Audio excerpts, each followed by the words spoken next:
everyone, this is my new to me Pelican Kayak Castaway 116. I got this thing for free off of Facebook. Someone was giving it away.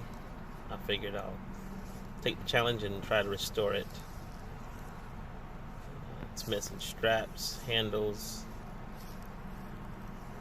It's gonna need a lot of work.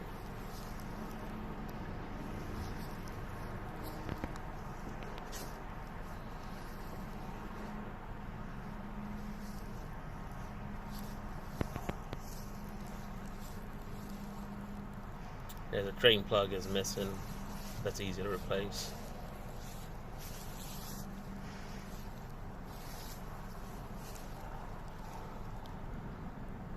Both handles are busted.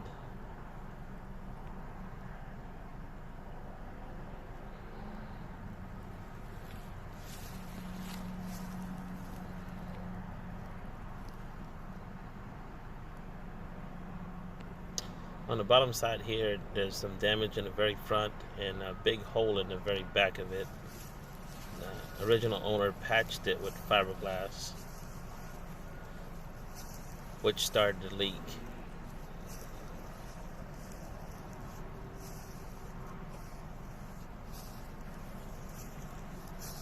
Here's a picture of that hole right there. I'm going to attempt to plastic weld that.